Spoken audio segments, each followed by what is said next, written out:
네, 더도 말고 덜도 말고 한과이만 같아라. 즐거운 민족의 대명절이지요.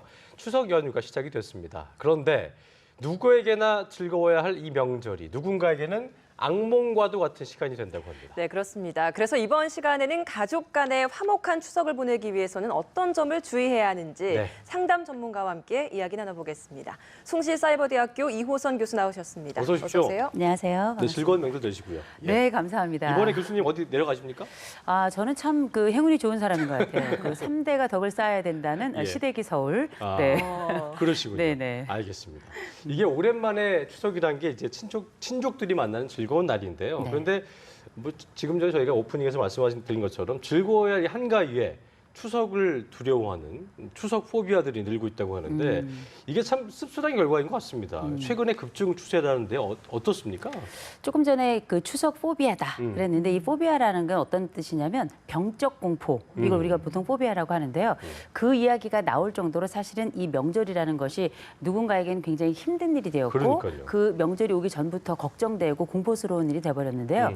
그렇다 보니 사실상 우리가 명절에 생각하지 못한 그리고 또 있어서는 안 되는 일들이 굉장히 많이 벌어지고 있다는 겁니다. 예. 그중에 가장 많은 것이 물론 감정적인 격돌 이런 것도 있지만 폭력 사태가 굉장히 증가하고 있는데요. 네. 이런 일들이 계속 증가할 수밖에 없는 게 뭐냐면 일단 우리가 이 명절이라는 게 1년에 한 365일 중에 한 85일 이렇게 있는 것이 아니라 어쩌다 한 번씩 있고요. 그렇다 보니 많은 가족들이 한꺼번에 모여서 일단은 노동이 굉장히 집중되고요. 많은 일을 하게 되고 두 번째는 감정이 또 집중되면서 감정 간의 격돌이 발생할 만한 여러 가지 에너지 수준이 또 높아지는 겁니다. 거기다 또 잘 먹으면 당연히 에너지 수준은 더 높아지는 거고요.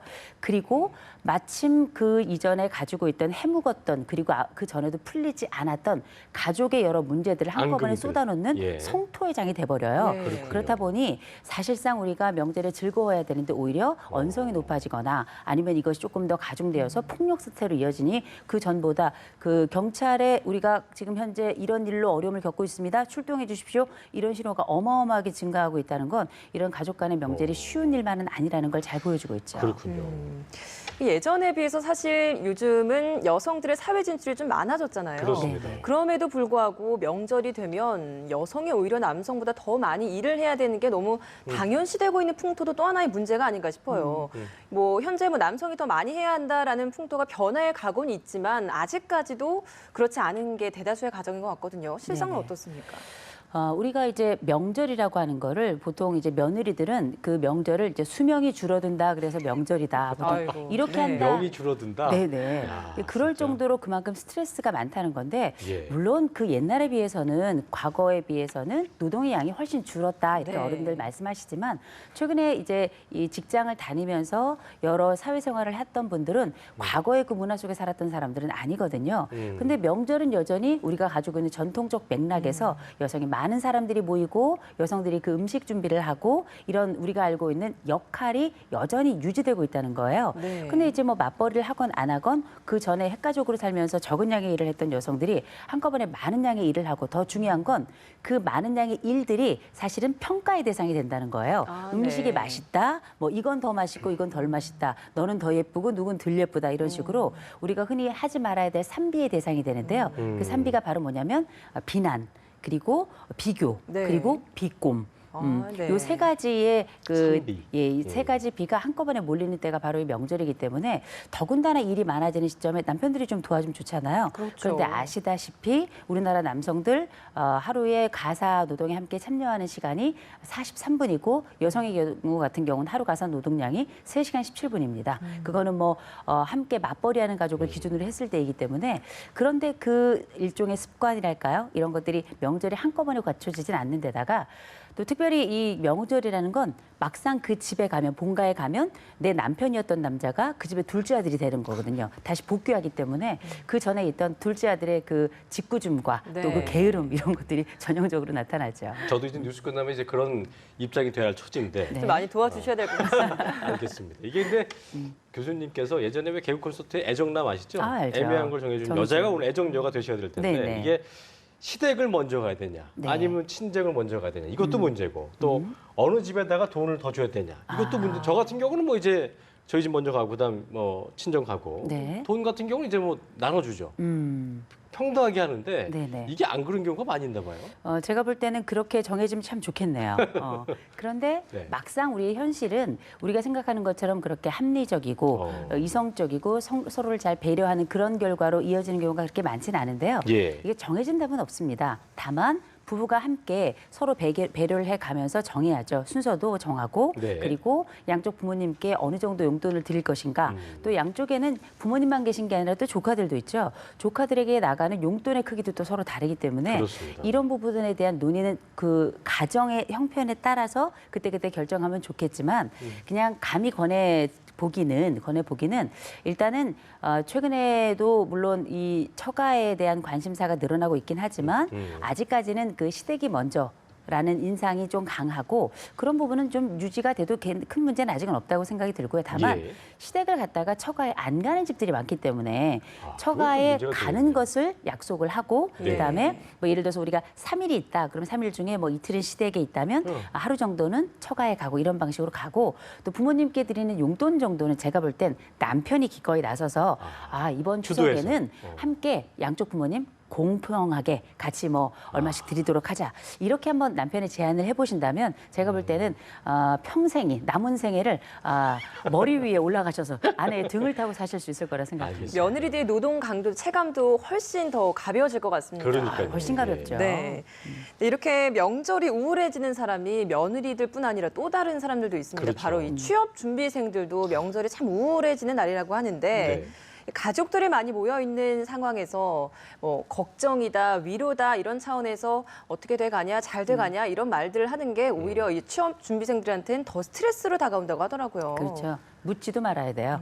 제일 좋은 방법입니다. 묻지도 말고 따지지도 말고. 네, 왜냐하면 사실 어르신들 입장에서는 너무 오래간만에 만나는데 할 이야기가 없어요. 네. 그런데 이 아이에 대해서 관심은 있어요. 그렇다 보니 뭐 조카라든지 아니면은 이제 집안에서 이제 한참 취업을 준비하는 고 청년들에게 너 취업은 잘 되고 있니? 어떻게 취업은 했니? 이런 질문을 하시는 건 참 고마운 일이나 네. 사실 누군가에게 중요한 일이 또 다른 사람에게 매우 어려운 답이거든요. 그래서 이럴 경우에는 요새 뭐 경기 어렵다 하는데 그런 말 말고도 우리가 할 수 있는 게 많이 있습니다. 잘생겼구나. 넌 어려서부터 잘생겼더니 날이 갈수록 잘생겨지는구나. 네. 그런 말 좋네요. 그렇죠. 네. 그러니까 얼굴이 사실 취업하고 큰 연관성이 있지는 않거든요. 그렇죠. 집안에서는. 네. 그래서 아픈 부분에 대해서는 조금 조심스러울 필요가 있겠다. 그래서 제가 굳이 말씀드리자면 관혼상제는 참 어려운 일이에요. 이런 부분은 오래간만에 만났을 때 묻지 않도록 하자. 더군다나 상처가 될 수 있는 이야기에 대해서는 한 번쯤 어르신들께서 한번 고려를 해주신다면 참 좋지 않겠나 싶은 생각이 듭니다. 네. 예. 또 이런 경우도 있다고 해요. 그 취업 준비생들은 취업 준비생 나름의 스트레스인데도 뭐 자녀 자랑으로 인해서 옆집에 누구 아들은 뭐 어땠다더라, 이런 이야기를 추석에 들으면 더 가슴에 비수가 될 것 같아요. 아까 3비 중에 하나 네, 있죠. 비교 이런 것도 그렇죠. 좀 피해야 될 것 같아요. 옆집애랑 비교하면 좀 괜찮은데 꼭 그렇게 질문하시는 분들은 자기 아들 얘기를 나중에 꼭 하는데 그 아들이 맞아요. 잘 된 경우가 많죠. 예. 이제 그런 경우는 특별히 비슷한 성장 과정을 거치면서 오랫동안 지켜본 사람인데 서로의 그 결과나 그 과정이 좀 다른 경우에는 이거 물론 내가 잘 되면 뿌듯하고 좋죠. 그런데 그렇지 않은 경우는 그처럼 속상하고 가슴에 비수가 되는 일은 없잖아요. 그래서 아까 말씀드렸던 비교라든지 비난이라든지 비꼼이라든지 그 이 세 개를 한꺼번에 묶어서 3종 세트로 하시는 분들도 간혹 계세요. 네. 근데 이런 경우는 그야말로 어쩌다 만나기 때문에 또 풀 기회가 별로 없어요. 맞아요. 가능하다면 이런 비교는 하지 않는 게 좋겠죠. 그리고 이제 본인들 자녀한테 불만이 많아서 잘된 분의 부모에게 묻는 분도 계시잖아요. 그것도 문제잖아요. 그렇죠? 그러니까 그거는 이제 돌아가면 다 문제인데요. 네. 중요한 건 우리가 이제 가족이 함께 모이고 더군다나 대가족이 함께 모일 때는 정말 각별히 에너지 수준을 잘 조절하시는 게 되게 중요해요. 그 밸런스를 잘 맞춰야 그렇죠. 되겠군요. 이 에너지가 너무 방출이 되면 그 에너지로 누군가가 데일 수가 있고요. 그 에너지 수준이 또 너무 또 적으면 내가 그 집단 안에서 소속감을 잘 느끼지 못하는 경우가 있어요. 알겠습니다. 그래서 특별히 타인에 대해서 나 아닌 다른 사람에 대해서 이야기할 때 내 자식이건 남의 자식이건 아니면 네. 내 형님이건 내 동서건 상관없이 가능하다면 덕담으로 그 자리를 대신하시는 맞아요. 게 어떨까 싶습니다. 네. 결혼도 문제입니다. 네, 결혼을 안 하고 싶어서 안 하신 분도 계시고 또 못한 분도 계실 테고 네. 이런저런 이유가 있을 텐데 결혼 안 하니 이렇게 또 눈치 없이 그러신 분들이 꼭 계세요. 그쵸. 이런 것들도 제가 볼 때 아까처럼 아예 언급을 안 해야 되는 게 맞는 거죠? 이제 물어볼 수는 있겠죠. 아우 너는 누굴 만나도 내가 볼 땐 괜찮은데. 네 뭐 성정이나 네 외모로 볼 때 너는 재혼의 사문까지도 할 수 있다. 뭐 이런 유머를 하시는 어르신을 제가 봤어요. 예. 제가 직접 네. 들은 이야기인데요. 제 남편이 옆에 있어서 조금 그랬는데요. 우리가 생각할 때 이 결혼이라는 게 굉장히 중요한 일륜지 대사잖아요. 네. 그러니 질문을 하시는 것이긴 하지만 사실은 결혼도 만만한 일이 아닌 것이 그렇죠. 또 취업이 안 되면 결혼이 어려워지고 이런 결혼이 안 되면 그 다음번 단계는 또 더더욱 어려워지는 건데 또 결혼을 했다 하더라도 결혼한 분들에게는 또 그런 분들이 묻습니다. 아 그러면 애는 언제 낳을래? 또 애 하나 낳고 나면 둘째는 언제 낳을래? 또 셋 낳으면 너는 애만 낳니? 뭐 이런 얘기 하시거든요. 그런데 가능하다면 이렇게 덕담이 가지고 있는 힘이라는 건 뭐냐면 어른의 저력을 보여주는 거거든요.